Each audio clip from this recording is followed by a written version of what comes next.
To the quarterfinals of UiTM IV. My name is Ethan. Paddling alongside me will be Ashley and Patrick. In quarterfinals 1, we have SMU, Ragtag Gang, and Opening Government.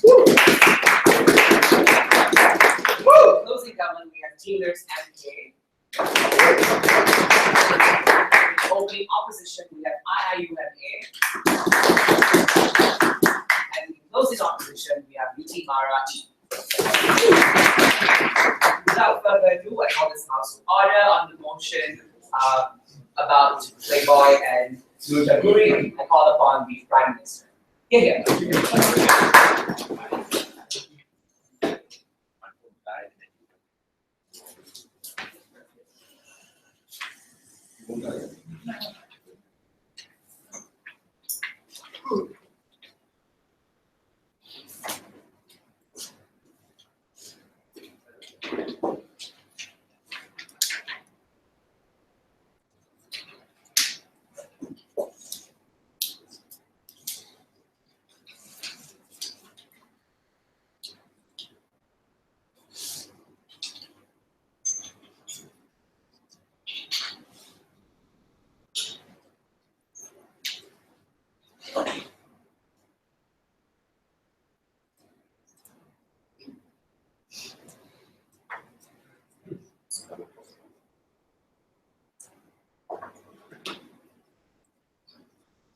Mr. Speaker, let's talk about how Muslim women, specifically those who choose to don the hijab, are viewed. Right? We look at them, and we look at them very largely as a largely homogeneous entity of submissive women, right? Who give themselves, or who rather are completely compliant to a Muslim society that tells them exactly what to do and how to think. This is our homogeneous view that larger society has of Muslim women who don the hijab, right? We don't look at them as more liberal people. We don't look.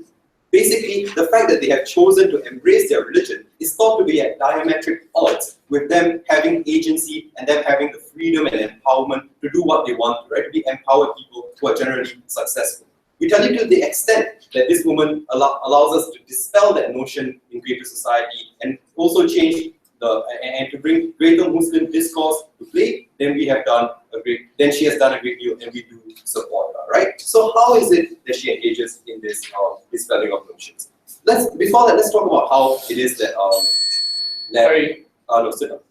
how it is that we will affect, which demographics we're likely to affect. We're not likely to affect the most conservative elements of Muslim society. This isn't an element that is going to be a large part of this debate because we don't think that their views on women are going to be changed drastically just because, of this specific act, right? We think that they will, regardless of what women do or do not do, they are going to have largely oppressive views on women anyway. This particular act is more centered towards moderate Muslim women who will then, and also the communities that deal at large with moderate Muslim women and large Muslim diasporas, right? So communities that see hijabi women on a day-to-day basis but still hold a very homogeneous view of them. Because these communities is where the discourse change is going to be most profound, and these are the communities where there is going to be the greatest form of empowerment for Muslim women because of the way in which she's acting. So what does the way in which she acts actually show about Muslim women, right? It shows that basically the act of liaising with Playboy in and of itself, which obviously has a storied history as a porn magazine. Sit down. Yeah, okay, sure. Which has a storied history as a porn magazine, right? Shows that she is willing to take up a role that would be thought to be traditionally denied to her as a Muslim hijabi woman, right? That act itself is an act of empowerment and an act of freedom. Considering that she chooses to don the hijab, that shows that she has staked a claim to a legitimate Muslim identity and a strong Muslim identity. That a woman can choose to both take the strong Muslim identity and to engage in this act shows that those two are not at diametric odds, that she has the freedom to do that, right? And that shows that society isn't oppressive enough, or that Muslim society and Muslim women are not compliant or submissive to the extent that they will not engage in these acts of freedom, right? That they will not engage in these acts of emancipation. That in itself shows that these women are not just a homogeneous, submissive, compliant entity. That's important. But more importantly, what does she actually do with this space that is given to her, right? She takes it and she co-opts it to talk about her own message. We tell you that that's important, Mr. Speaker, because it shows you that she's not complying to elements that are thought to be typically anti-Muslim. Instead, she's taking a platform that is thought to be typically anti-Muslim to do something that is perfectly legitimate for an empowered Muslim woman to do. She's appearing fully clothed and she's talking about her job, about the extent of her job, right? And she's using the discourse that is generated and the controversy that is generated by this whole thing to show that a Muslim woman who dons a hijab can be an empowered, educated woman with successful career options and can explore those career options, right? She's using a medium that is thought to be oppressive and anti-feminist to further feminist goals, right? But in the furthering of those feminist goals, she shows that those feminist goals are in line with a Muslim identity and that a Muslim identity is congruous with one of an empowered feminist identity, right? One that could even be possibly better than the typical liberal feminist identity that is paraded as the homogeneous feminist identity. It shows basically that Muslim women can choose to be both hijabis and feminists at the same time and believe in their own empowerment. That message in and of itself is hugely powerful for Muslim women and to be told to Muslim women in moderate communities everywhere, but more importantly to larger society that Muslim women actually can believe in this, and this is a legitimate form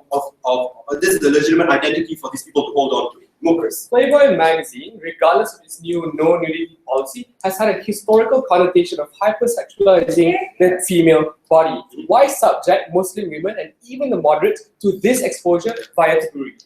Because she is not hypersexualizing her body. That's the whole point. She's using a medium that typically does that in order to specifically not engage in that hypersexualization and show that she is empowered enough to use this medium to talk about things that aren't just hypersexualization, that aren't rudimentary, that aren't rudimentary patriarchal extensions, right? That she's able to transcend that in a medium that is taught by Muslims everywhere to be, to be specifically only for that particular use, right? It shows that she as a woman, just because she is so empowered, can use the worst possible medium, or what is commonly perceived to be the worst possible medium, in order to achieve the best possible goals, which is to show that she's an educated, empowered woman. Now, it's also important to point out that her education and that she engages generally in a successful job is also important to know, right? Because it's very difficult to take her as being, oppressed by either a conservative, oppressive Muslim community, which is what larger community, the larger society generally thinks all hijabis are. But secondly, also that she's being oppressed by that she's being oppressed by a generally liberal, patriarchal, anti-Muslim society. So Muslims can't hold on to that, and the Muslim community can't hold on to that notion of her, specifically because of her cooptation and because of her, subversion of this particular medium, right? And her ability to use the medium to extend to her, to preach to her own ends, right? And we tell you that that's an important thing because it allows for both communities to understand that Muslim hijabi women can be empowered. That's an important message. Now, talking about discourse, right? How does this change and affect discourse? Number one, it shows you that there is complex thought for the role of women, because yes, there are certain women who believe that and certain Muslims who believe that she shouldn't engage in this, right? But to the extent that it shows that Muslim women themselves have complex thoughts about their own identity, and that it isn't just a patriarchal extension, and that discourse becomes apparent to the larger community, especially on social media like Twitter and Facebook, where women post elaborate posts upon this and don't just condemn it, right, or show why they are condemning it. Then it shows that Muslim identity is more complex than just being a simple bowing down to the patriarchy, and that women are in charge of their own Muslim identity. That's important. But number two, it also allows for moderate Muslim women to see that they can use mediums that are typically thought to be away and outside of their reach in order to empower themselves and in order to show that they are empowered. To the extent that this empowers women and that this empowers Muslim women in particular, we are happy. The House thanks the Prime Minister and now invites the Leader of Opposition. Get here.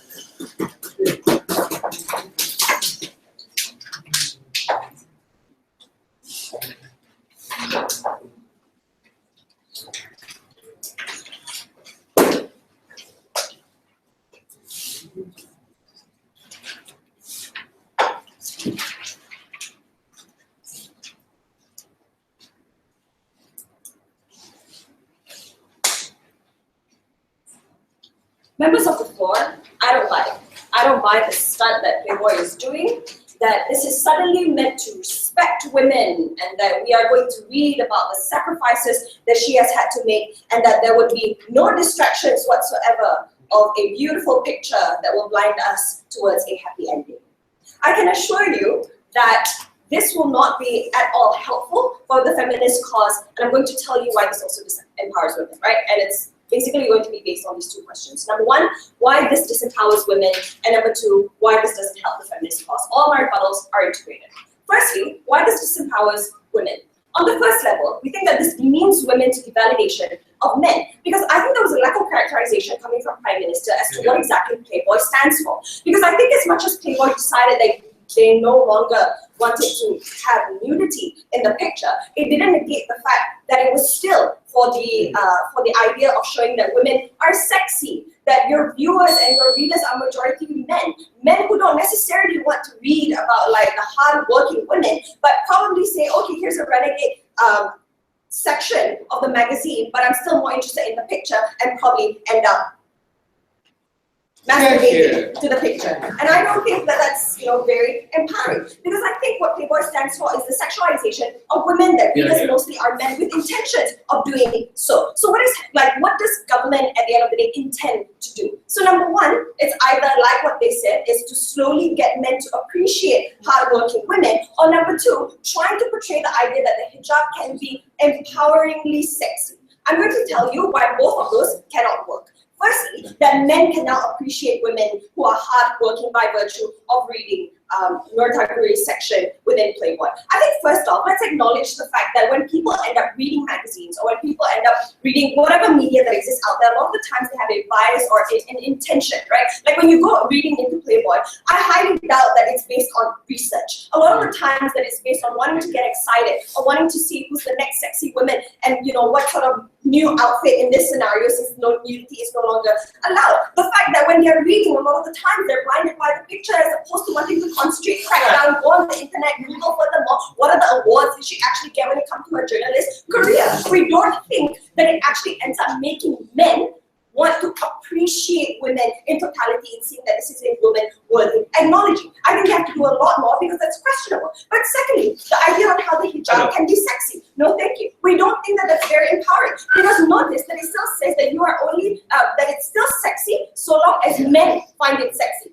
That before the hijab was imposed onto women because the men of your family wanted you to do so, now the rhetoric just changes towards you should be able to wear the hijab because men can also find it sexy. Notice that you're still demeaning the value of women and the worth that they stand within society back to the validation of men. You are just shifting the problem, not necessarily diluting that problem. We don't think that's something we want, because the message that you end up sending out is that the hijab can be acceptable, it cannot be acceptable unless men approve it, and unless men find it sexy. That the woman's self-worth and the clothing and her appearance and the way she carries herself is still demeaned down to her sex appeal, and that's not something that we want. But the second reason why this empowers women is that because it creates a discourse that was, it's because this form of Playboy discourse that is destructive will still end up dominating airtime. We would much rather have other means that don't subjugate women to the validation of men. Things like journalism awards, write-ups, media interviews, documentaries that actually crack down on the fact that she's a journalist and the journalism work that she actually did. No,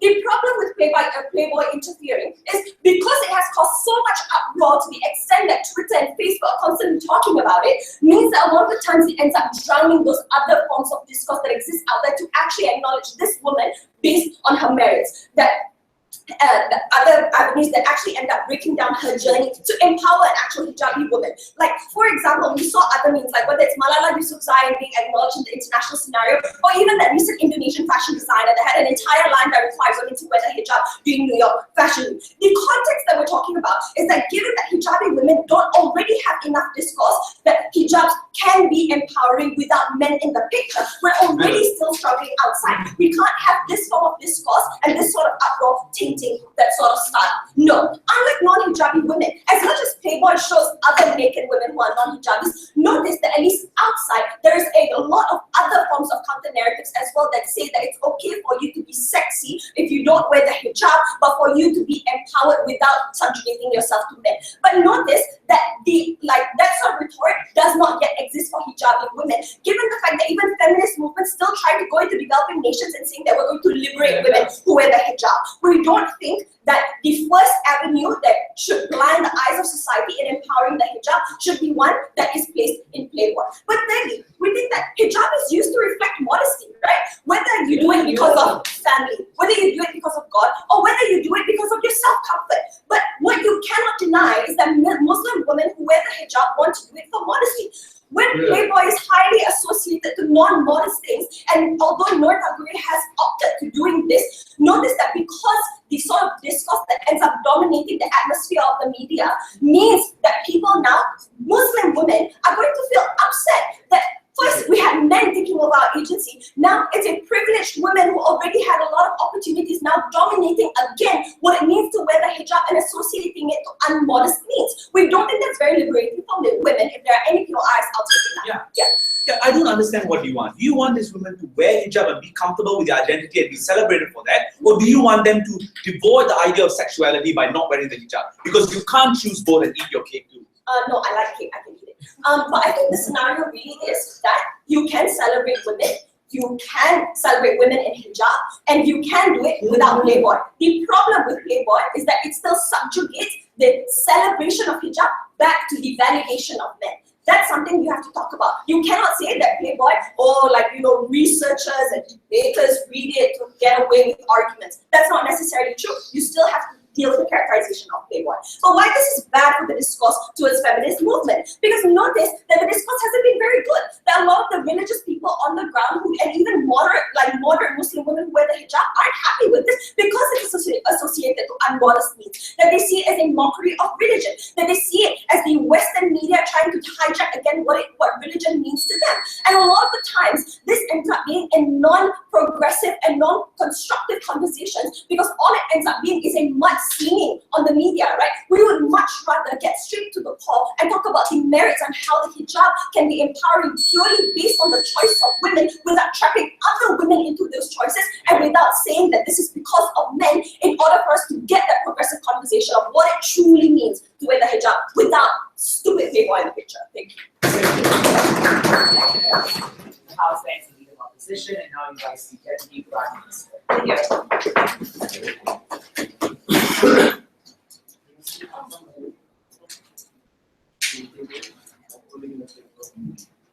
Can I get a bigger table? Combine.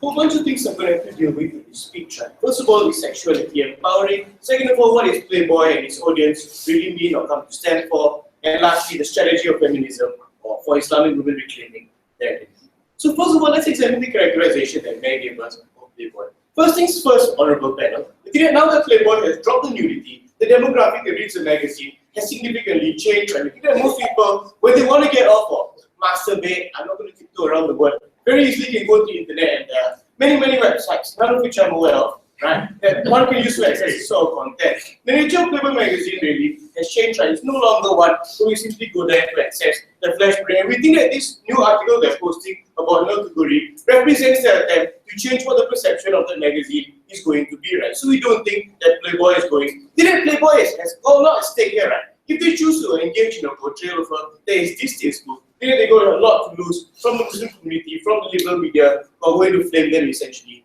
And essentially create a lot of problems for Playboy's business model in the future. So we don't think that the portrayal is likely to be something that is distasteful. Right? What she's doing isn't necessarily something that is immodest. Her really came up to tell you how she's going to be fully clothed and talking about journalism. I think the unique value of those actions is what she does is change what the perception of modesty is going to be. I think that at some point people are going to accept that it's perfectly acceptable for her to appear in this magazine, hijab or not, and that's not necessarily something that is immodest or necessarily is incompatible with her Islamic identity, honorable panel. So we don't really think that that's a problem. So let's examine this big argument that came from Ameera. This idea that somehow we don't have to negotiate with the patriarchy, or essentially we don't have to call liberationists to men. So we don't think so. Let's frame it in different terms. We think that at least when we actually convince men, or when we show men that, not every Muslim woman is oppressed, and not every hijabi woman, right, is a slave to the patriarchy, we think we do something that is good. To the extent they were able to get men to be more accepting of these identities, to be less oppressive towards these women, to change that perception, we think that is a step forward in terms of what these women are able to access and what they're able to do, right? We think that that's something that is good for these people. We get these liberals, right? We get liberals to accept these alternative positions, right? Because we think that very often Muslim women are under siege, not just from the right who thinks all Muslims are evil, but from the left who constantly argues that these Islamic female identities are something that's incompatible with modern feminism, right? The idea that if you wear the hijab, you're necessarily oppressed, you're necessarily a woman who is unable to really access her dreams or truly self-actualize. So we think that's incredibly problematic. But next of all, we think, even if we think we want to engage in the argument that somehow, just because she's appearing in this magazine, her portrayal is not necessarily going to be sexual and disempowering. So first of all, we don't think that being sexualized is something that's we don't think that sexualization is an illegitimate way for females to be empowered. Right? We think that very often the patriarchy has often oppressed female sexuality as well, right? Telling women they constantly have to be modest, have to be this, have to be that for men. We think that's an incredible double standard. When Angelina Jolie appeared in Vogue magazine for a naked and pregnant photo shoot, we don't think that was something that was degrading, something that necessarily reduced identity or was bad for the feminist movement. Like what that managed to do will show how women can be empowered to take many different types of actions, right? They ought not be pigeonholed into this small variety of roles. I'll take closing. Mia Khalifa featured in a porn film where she was donning a hijab while at the same time starring in a porn film where she was actively being the person who was sexualized and at the same time wearing hijab. Are you okay with this? To the extent that it's just absolutely incompatible with what's preached in the Quran and what Islam approves of, we don't think so. But we think there's nothing in the Quran that says you can't appear in a magazine and talk about journalism. So clear there's an extent of this. And also, how do you know about that video? Somebody's been on the right? So let's examine what the reaction is going to be across the different demographics of Islam.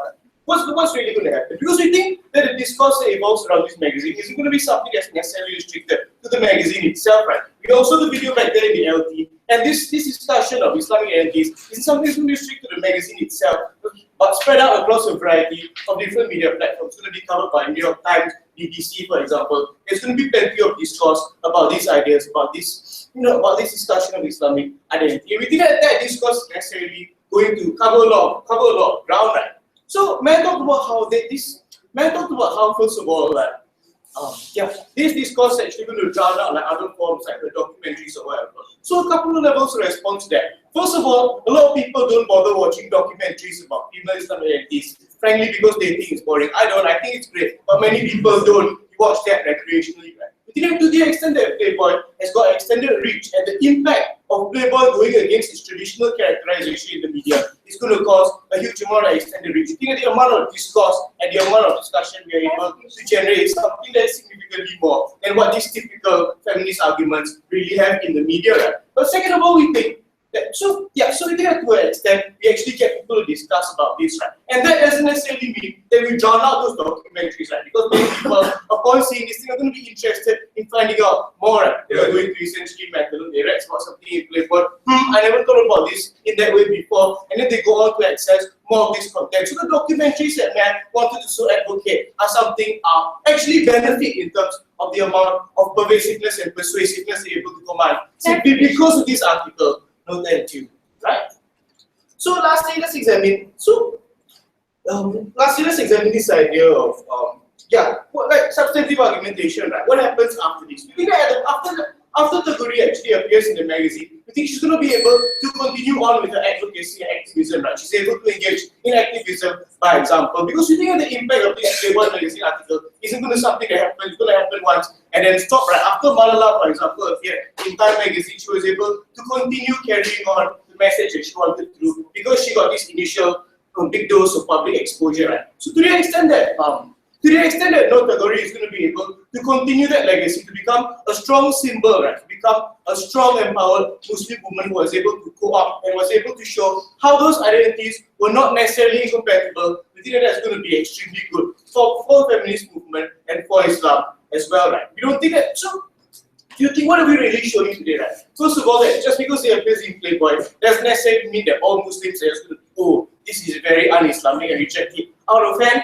And second of all, we talk about how the sort of reach and the sort of reach and the sort of access that we have is just going to be a lot more than Muslim women historically have been able to have. To the extent that we're able to change hearts and minds and get people to understand that Muslim women are not oppressed 100% of the time, extremely proud to propose. House thanks for the done yesterday, and now invite the Deputy Leader of Opposition to conclude the opening half of this debate.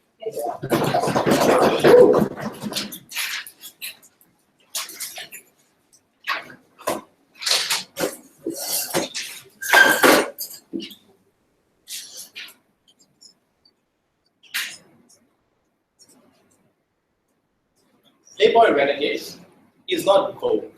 It does not empower women in the way that Vogue would do. And they don't necessarily have they absolutely don't have the same demographics. Playboy Renegade got rid of nudes, and they have half nudes, and they have bikinis, and they have lingerie, right? Don't try to pretend like the demographic changed. Sure, it became smaller because the porn world exists, but the kind of people who watch it and what they do while watching it did not change. Two things that I want to talk about. First, how it impacts the non-Muslim world, and secondly, how it impacts the Muslim world. So let's talk about the non-Muslim world. So first of all, the process of empowerment that Said government would like you to believe relies on the following premise. The following premise is this, right? By the way, Playboy Renegade looks like this.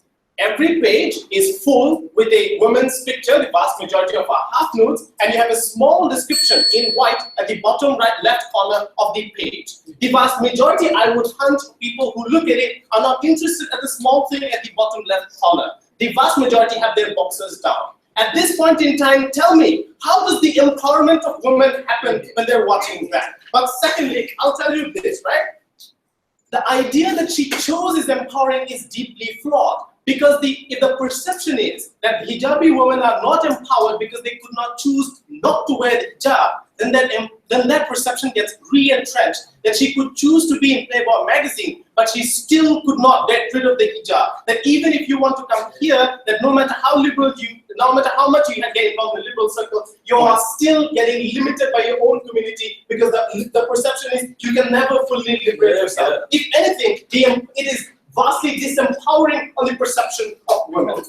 No, thank you. The third thing to say here is this, right? But so if you are really going to do that, and if you really want to say that Muslim women can go ahead and fully integrate themselves with the liberal world, like without hijab and whatnot, like you have people like Salma Hayek who can be very empowering for that kind of perception if that's what you want to push for, right? No, thank you. Then the next thing is this, right? The idea that Playboy can be is inherently subjugated. The reason why these women are dressing or taking pictures is inherently for the sake of men. Even if she wears the hijab, even if she wears the jeans, you can't come up and tell me that if she was 70 years old, she would be there. There's a reason she's there, to please the men who are watching it. And that necessarily is inherently subjugated to the idea of men. No, thank you. The final thing to say is this. Oh guys, what happened? What about the discourse in the non-Muslim world? Like New York Times covers it. The thing is, I knew Noor Tagouri was on the magazine. I didn't know it was because she made sacrifices for the journalist until Mirza decided to highlight that. And that's the thing. That element of it gets drowned out. The New York Times writing articles does not talk about the fact that she made sacrifices, but rather discourse becomes about the outrage associated with Noor Tagouri, whether it was a good thing or a bad thing, right? So the kind of discourse you have is inherently destructive, and that does not lead to the kinds of benefits of celebrating the woman and her sacrifices that you would like to have under your side. Next, what happens to the Muslim world? First of all, pissed off, nasty comments come off, not just from men, but other hijabi women who are pissed off. You can't say you are not bothered about them, because if your game is to change the perception of women, what they say on Twitter affects the perception of the Muslim community towards the outside world as well. So that you can't run away from that debate, right? Because it does get nasty even within the Muslim community, and it's out for public display. The second thing here is this, right? And by the way, their response to CGC about Mia Khalifa was like, because Mia Khalifa was not like, didn't follow the Quran, right? Yeah, because like, do you know what happens to people who are complicit in the sexualization of women? They burn in hell, right? So she's complicit by going ahead and helping Playboy. No, thank you. If that is the case, it is inherently disempowering. But more Muslims are likely to perceive, like the vast majority of moderates, not just like crazy conservative oppressive men, right?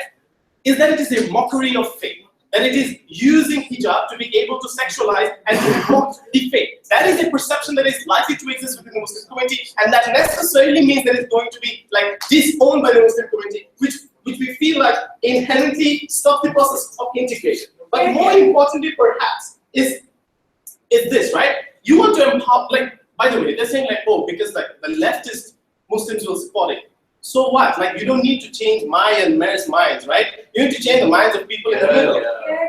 We don't get a voice when we are seen to be supporting something that is inherently antithetical to Islam. When we are seen to be supporting as things that, and you're highlighting the fact that the things we are supporting is not compatible with the modern world. That hijab and Muslim identity is not, is antithetical to the contemporary world, means that you are necessarily impeding my ability to convince the Muslim world to be able to fully integrate with the liberal world. But here's the thing, right?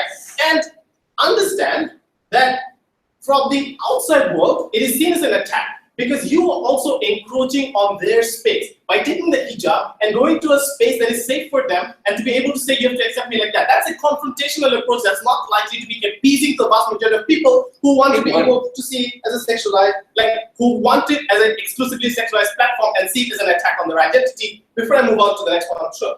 Why can't women use their body as a space to explain about their struggles and their stories? They can. The problem is that Playboy does not provide that platform. Playboy drowns out the kind of discourse you would want because of various ways in which we just talked about. The way people see it, the fact that it's not really given a lot of attention, the kind of discourse that happens on Twitter is really, really bad, right? So we have a lot of alternatives for that. We have like, we have like the Indonesian hijabi woman who went to the fashion world and talked about hijabi women's clothes. Those are things that can happen for the same kinds of things. The problem is Playboy drowns out those alternative narratives, and that's the problem. The alternative narrative that would exist, if not for Playboy, gets drowned out because the media chooses to highlight this particular issue. Now, finally, what we think, you may agree with this, you may disagree with this, right? And by the way, modesty is not just for men. The way a lot of Muslim women who don the hijab want to empower themselves is because it's an outward show of modesty. They might do it to prevent men, they might not do it to prevent men. It's up to them why they're doing it. But the problem is, but the idea is, they show it, they do it to show that they're modest. But they agree is different. The problem is the point at which you take hijab to a much more sexualized platform. The same problem with Mia Khalifa is this. The point at which you do it, and you start sexualizing the hijab in a sexualized platform, that's when you take away the tool of empowerment for women who want to empower themselves through modesty. And that, ladies and gentlemen, is an attack on one of the most vulnerable communities in the Western world. That's something we can't support. We are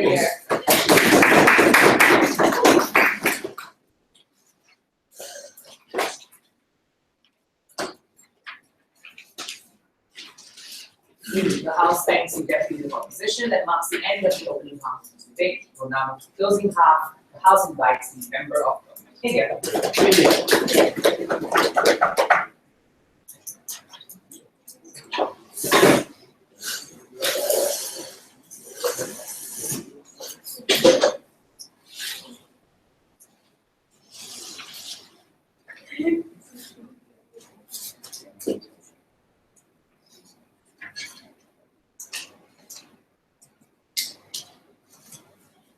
We think the strategy of the renegade department to move away from crude sexuality, because they realize that crude sexuality is actually constricting and they're actually continuously demonized. So they took on a new strategy.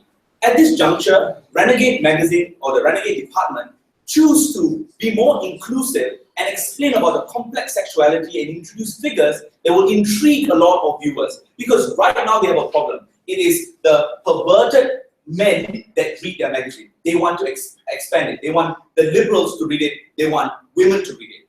At this important juncture, we think we need to support and continue these kind of behaviors of inclusive stories and etc. And the move away from crude sexuality.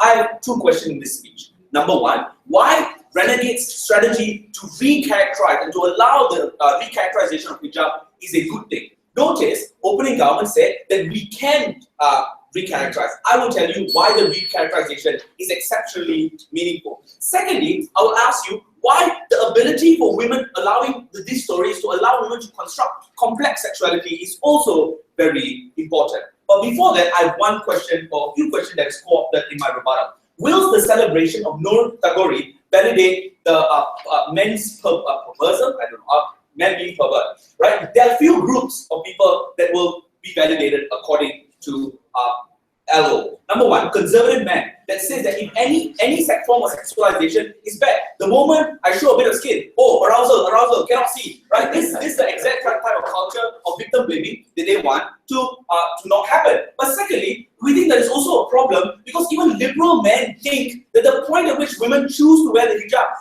they are complicit in the patriarchal structure that tells them to behave that way. The problem is that there are independent women that choose to be religion devoid of what their fathers, their priests said. But these women are also assumed to be complicit with the patriarchy. We think that's the problem because your perception is assumptive. Your perception does not speak about the independence and the choice that women make to celebrate their connection with Allah, right? But it tells them they're an extension of their brother and their father, and that, ladies and gentlemen, is the perception problem because it's not explanatory. Right? But the second thing that he said was that, look, the renegade side has a history of being sexualization, or being sexualized. Yes, we are changing it, right? You need to tell me why this point of sexualization is bad. But on top of that, he said that there's small box. Yes, this article is very big. There are a lot of big pictures showing the different pictures and how she dresses and how modern Muslim women dresses. That comparative is disingenuous, right? But the second thing he told you was that people will start masturbating to this article. I think the natural reaction of reading this article, a lot of public opinion, that is better because in the past, the co-optation of the, if it was a traditional media or the print media, she will be in the middle section, she will be forced to wear the bikini. Right now, she can appear in Playboy without wearing a bikini, and her expression, which will be rejected prima facie before, is now accepted. That is a good thing, and I'll explain to you why. But before that, if it's true that Playboy doesn't want to hypersexualize women and it's all about breaking down complex identities, why does Playboy still have majority blown up pictures of very conventionally attractive women? So I think there needs to be a distinction here. The print media does that, but even the print media has been changing. They talk about celebrities, how they choose to explain their version of sexuality, like gothic sexuality or vintage sexuality, and this kind of story is very complex. If you read about it, I think they do, but the renegade version is supposed to trigger a lot of discussion and allow online participation to happen. Number one, why the recharacterization is important? Because it's I agree with opening opposition, that is often used as a sign of weakness. We think renegade gives them the space to discuss about these issues. Why? Because there are intrinsic and nuance behind the explanation of the religious choice that they make. The aura is not a choice, an extension of my brother. It's not a tool to enforce the patriarchy. It's the sign of me being close to God, that I feel comfortable closing my head. When you strip off my tudung, I feel naked. And that construction is not one that my father told, but this is how I believe my life is important to God. Whenever this happen, we see a Sikhism, right? They choose to not shave their body or to dress in a certain way or wear the turban, right? Because it brings them close to God. More importantly, even Jehovah's Witnesses, at the point at which they deny life transfusion, it's not because they hate science, because they believe that their body is a sanctity that only belongs to them, and they shouldn't be interfered with another person's body because their sin will be carried to the gates of heaven as well. These are explanations that you will never get. You will assume that a Muslim woman needs to be in the kitchen, needs to cook, and needs to teach their sons about our baby making machine, and needs to teach their son about Islam. That's a wrong story that you need to tell, because the interpretation of religious salvation is continuously assumptive, and even the liberals won't be changed in your side. So what happens if we do this? We think we allow women to construct complex version of sexuality. We think it's important not only to speak that there's a lot of different stories that women do, but it tells them that what they really want to do and whether or not they can co-opt with their religion. The main part of this article, I read it yesterday because I saw the edge course making very new motions, is that this woman wanted to be a journalist. And Playboy explained that how the struggles of being a journalist in this mainstream American media is so hard because she's deemed as an undesirable character. What do? We allow this woman to develop or empower the gender with a lot of important stories because it speaks not only to the Muslim world, to the liberal or the conservative, it speaks to other Muslim women. When this singer, I think you guys might know that, Yuna, she showed that the use of women's voice and art can be co-opted in entertainment arts, which was condemned by Islam. She showed solidarity. I think you might know this person. This person speaks about a lot of leadership a lot about issues, and shows exceptional leadership. This woman is no other by the name of Ameera Natasha Moore. She is probably the reason why a lot of young women are willing to use debate as a mechanism to explain themselves. In the Quran, there's a literal word that says that women cannot be leaders and women cannot defy, control, or rule. Really, it encourages a lot of women to come out and to speak about this issue. Why? Because that's why this renegade does, right? It reaches out to people and stories get down to people. When Muslim women read about this, you'll be like, yes, in order for me to co-op to the entertainment world, I don't need to take off my tudung and appear more susceptible to the Christian media. In order for me to be successful, I can remain who I am, and this is how I do it. I don't need to bow down to the patriarchy. Every time I see micro-discrimination, I must tell people, this is my story, because people are ignorant because they don't know. These are the kind of counter-discourse that we encourage the moment this article reaches out to the people. Because that's what the debate is about. Not about whether or not this article will reach out to people, but whether or not the reaction is positive. We think that this reaction is really positive because it gives them a space that they have never had before. Ladies and gentlemen, please vote for this motion. House and member of government and member of opposition. Okay.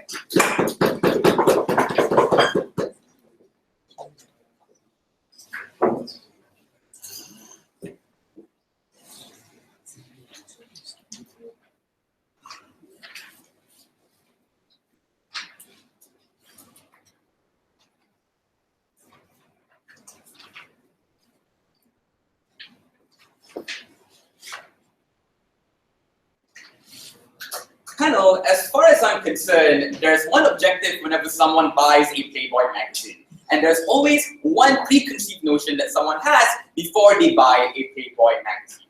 I think it's important to note that the whole government bench in this debate never analyzed or never gave us a reason as to what will be the calculation of the mind of a man whenever they read the Playboy magazine, and what would they consider whenever they read an article, assuming they would even read the article before masturbating and then just putting the magazine away. Given that, ladies and gentlemen, the extension is going to come from closing opposition will be to discuss two things. Firstly, why is it unjustified for the value of Muslims to be compromised in the name of an opposing view? And second of all, why the renegade section of Playboy, and specifically the renegade section of Playboy magazine, further isolate the position of Muslim women in American society. But before that, a lot of my rebuttals from Maxx's speech especially will be integrated, but there's one that stood out.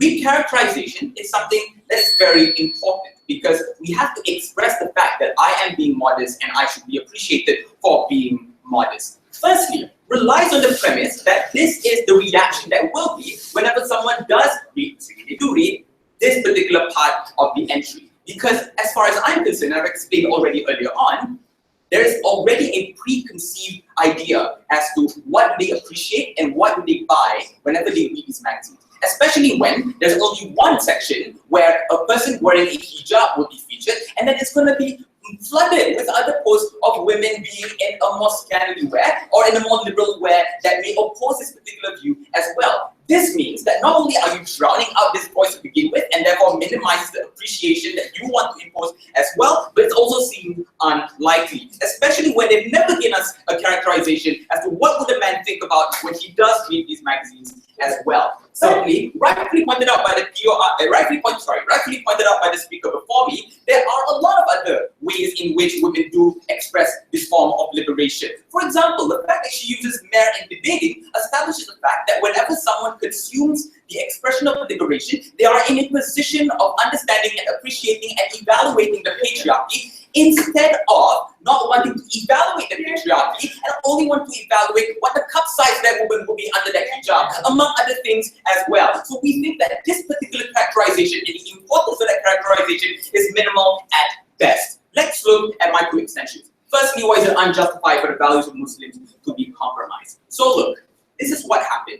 The white majority of practitioners of the Islamic faith supports and practice the modesty of donning the hijab. And this particular modesty commands the agency and also the respect of the choice of that individual.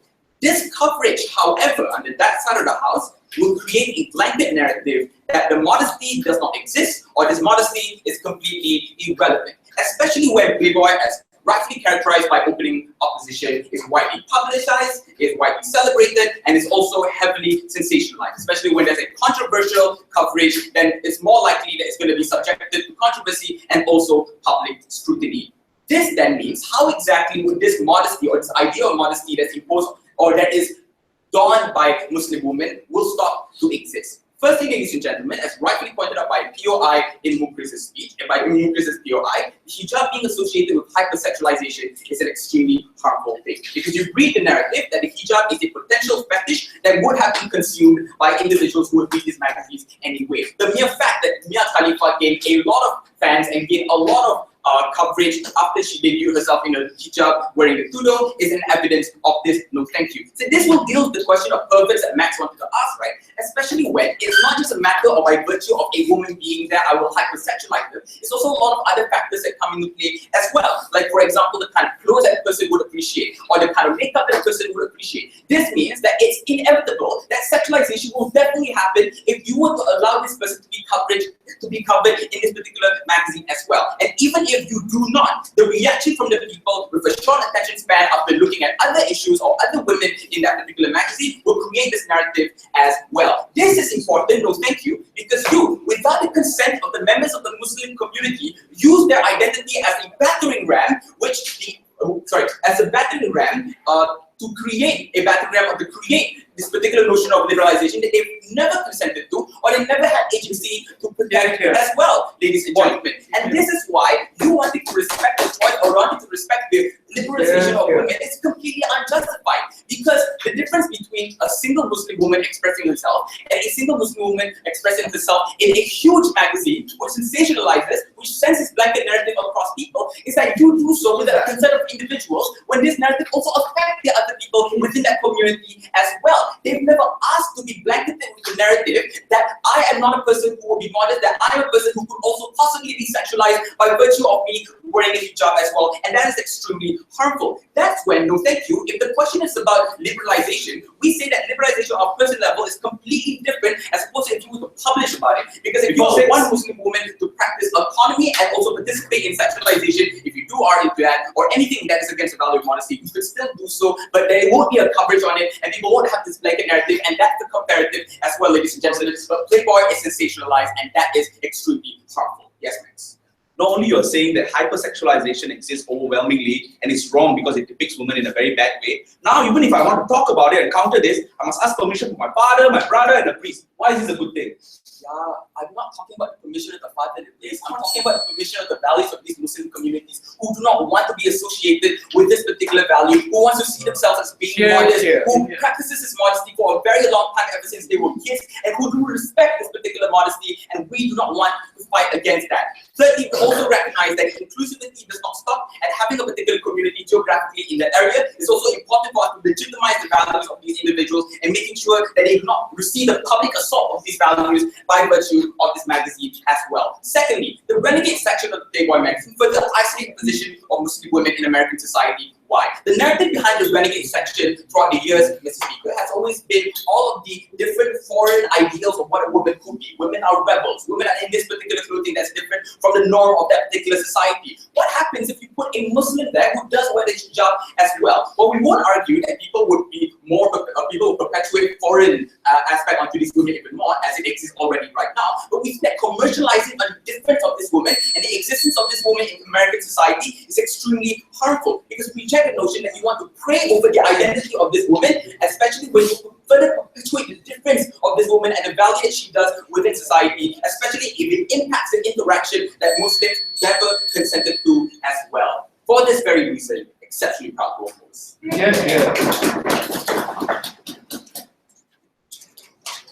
House thanks the member of opposition, and now let's the final speaker without edge.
In a world where anyone who wears a hijab is seen as someone who is submissive to the patriarchy, someone who will never be aligned with feminism, someone who is a terrorist, we think that we need a strong narrative in order to counter that, as well as a strong woman to be an ambassador of the Muslim community. In my speech today, I would first deal with the two extensions that came out from CO before dealing on with the overall issues that came out, right? Before telling you why Maxx's extension was particularly valuable in this debate. So let's go on to the first question that they asked. They told you that it was unjustified to compromise the modesty of these women because some of them actually choose the modesty, right? But and they say that they do not choose to have that blanket narrative that the Playboy will give, that they're not that they are sexualized and they're not modest, right? But we also say that they also did not consent to the blanket narrative that Muslim women are terrorists, that Muslim women are submissive to the patriarchy. So the real question here is which narrative is more harmful, and I will explain this more in my speech, right? But to the second extension, how they say the renegade section of the magazine would isolate the women more. We think that Maxx's extension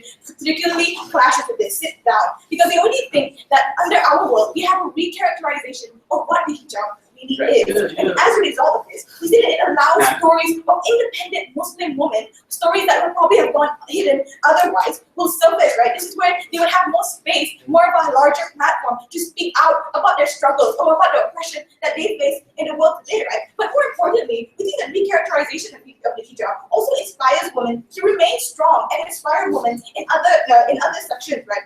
It was mean that they would probably want to participate more in the fashion industry or the modeling industry or entertainment acts, right? We think this is a large benefit because we think that there is an underlying coercive micro-discrimination that can be countered when women are more inspired to fight against it, when they feel as though there is an ambassador who understands the struggle and supports them, right? I think this is what Tagouri gives, right? So going on to this main question today, which side which side undermines the actual value of the hijab, right? Because a lot of the arguments that came out from opposition there is that hijab reflects modesty and some women will be assaulted. But we asked the main question, so will this woman be assaulted? We are not likely to think so because Noor will be fully clothed, she'll be wearing a beautiful hijab, shown next to a well-written article, and showing her achievements and her accomplishments, right? It is shown next, and she will also be shown next to like maybe male naked women. The intense disparity between that will probably make most women proud to show that, hey, this is one woman who is clothed, and she has a whole article of her achievements amongst other women who probably do not look the way that she does. We think that it would probably mean that they're empowered more. But let's say that their harm happens, right? We think that the benefits that arises under our world will outweigh it. So this is where the question comes: which narrative is more harmful? The narrative that women are not, that Muslim women are not modest, or where under our narrative, right? We think that the narratives will not just change to men, but will also change to women. What do I mean by this? Because men will now see them as something that is beautiful instead of something that's, terrorist, something that is just simply harmful, right? But to women, especially two groups here, Muslim women, people who were simply ashamed to wear the hijab before because they believe that it was something that they will never be successful in or something that they will always be ugly in. The moment Noor Tagouri, a beautiful, successful woman, is shown in a magazine that is so different from their community itself, it would show that they have a chance in being successful, that they have a chance to be as powerful as she is, right? But to the women who are feminists that do not think that anyone who wears a hijab or the Muslim religion as a whole is not aligned with their principles of feminism, we think that they will also be changed, right? They will also be changed because they will see that hijab is not tied down to patriarchy, but can be something that can evoke success. And they will learn to accept Muslim women. And what are the benefits that arise of this? Number one, we think that the feminism movement as a whole probably work towards more providing them rights or having campaigns that aim specifically towards them, right? We also think that the feminism would probably be more accommodating towards them, would probably accept them more in any rights or any protests they would give, right? In all these three actors that I just said, we think that acceptance is really important in order to allow a Muslim woman to wear a hijab in their daily day and not get discriminated about this. And the more that acceptance increases, which happens on the outside, we think that it allows them to integrate more into society better without facing insidious discrimination in job applications, right? Because they're wearing a hijab on their head. But we also think that the fashion industries will also be more accommodating towards these women, and they're more likely to hire Muslim women or use hijabs in their print ads, or they're more likely to make clothes that accommodate them more, right? Accommodate to their modesty that they want to protect. We think that the modesty is more protected under our side when the industries are more likely to accommodate them. But before I move on, closing. It's not being dismissive. would association of the hijab being sexualized, the virtue of being in Playboy actually happen? And if yes, isn't it unfair for women who don hijab for a different reason? I've already told you that Noor would not be seen as a sexual character in Playboy, because she will be fully clothed, she'll be wearing a hijab next to an article that talks about her accomplishments. She will not be seen in a lingerie or a bikini or near naked. We mean that she will be seen as a respectable woman, the kind of woman that a Muslim woman would want to be, right? But to the second main question in this debate, which side disempowers women more? Because we had a lot of claims how it would demean women to the validation of men. I think this is the main argument coming from opening opposition. You see that men will never accept hardworking women, Katrina, they do not want to read the articles or read about this anyway. But wouldn't that mean that your alternative platform, using documentaries or using articles or using interviews, will also not work, considering that the former audience does not exist? All your benefits that they said is contingent on the fact that you will have an audience, right? In such status quo, we see that has never worked. Muslim women do not give it airtime. Muslim women do not have a platform to speak out about their problems. Sit down.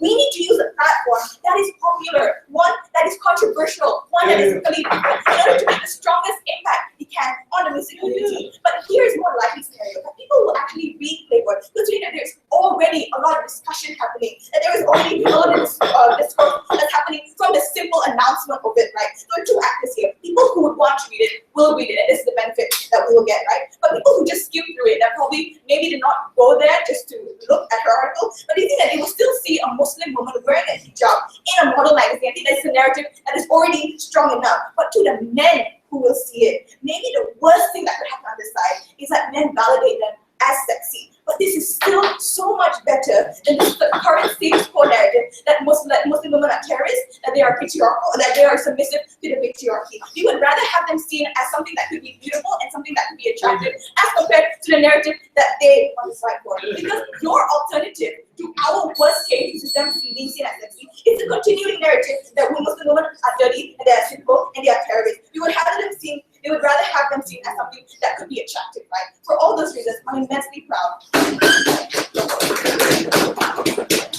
Here's the house thanks to you. And now you guys opposition with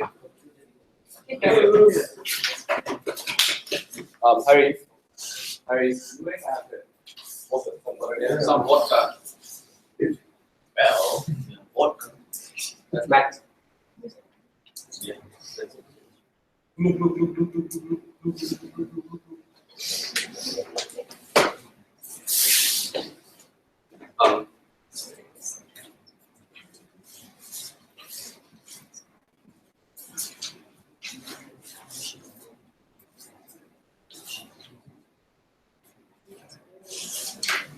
Hello, I think it's important to notice that we should never try to impose a liberal perception in debate as to what exactly other females should seek to achieve. When your model offends conservative Muslims who now feel sexualized indirectly by Noor, Tagouri via a blanket narrative.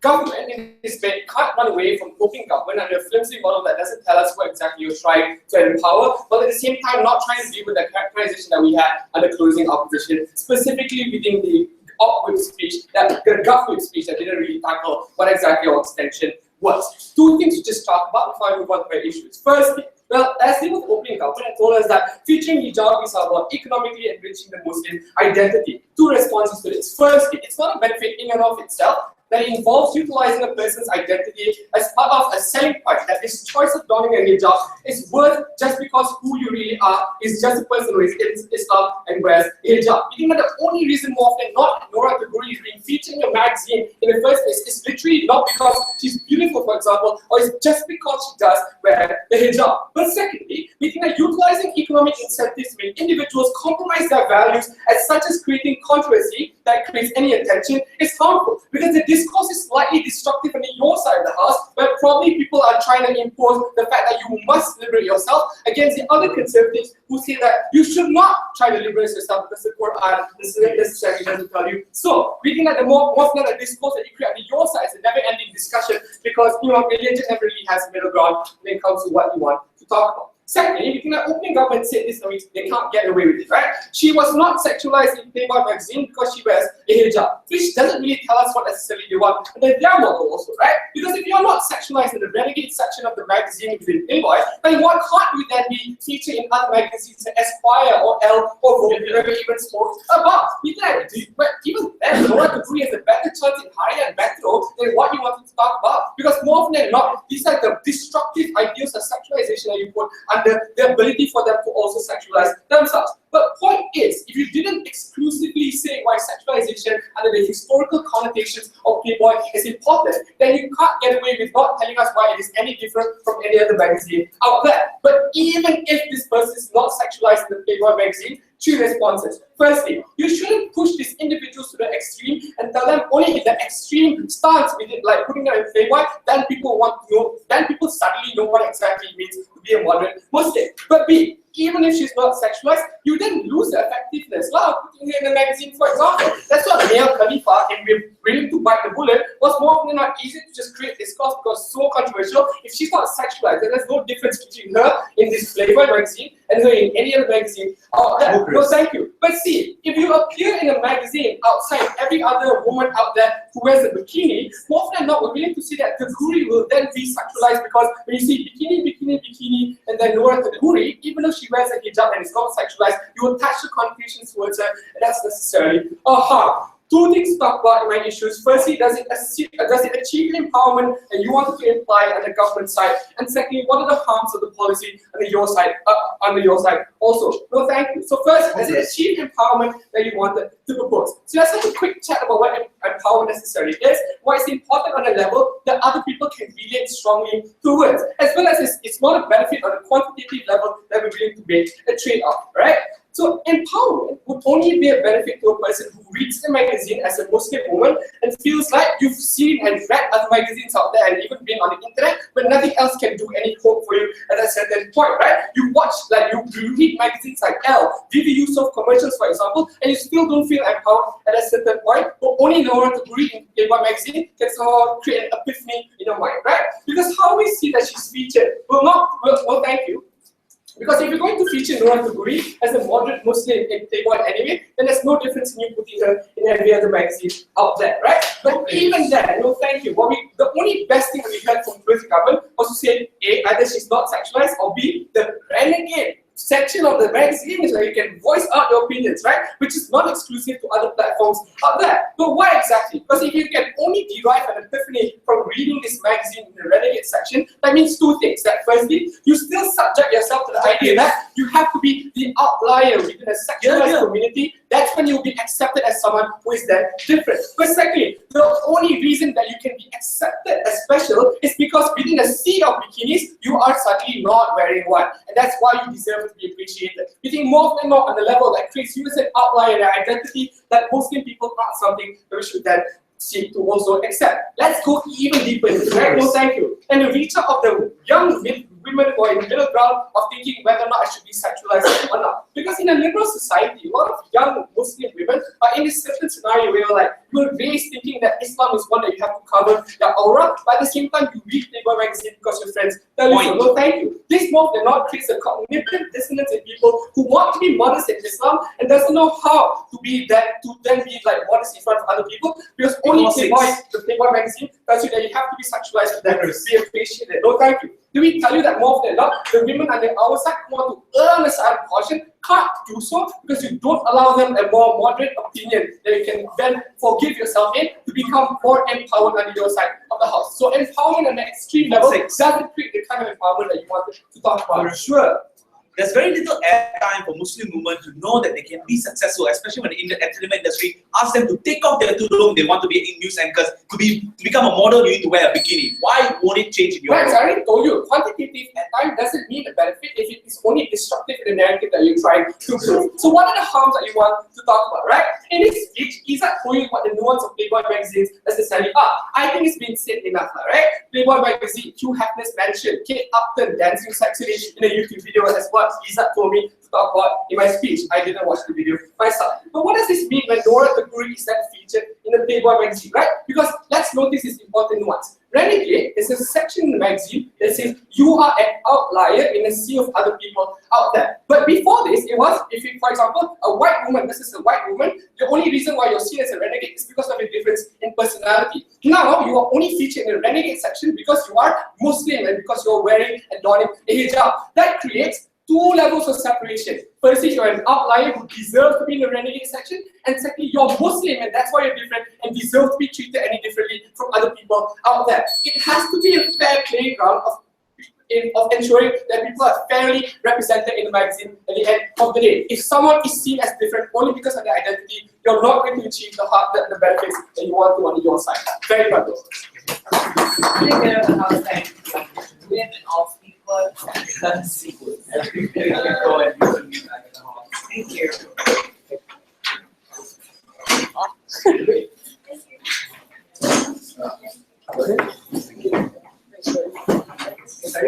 Okay.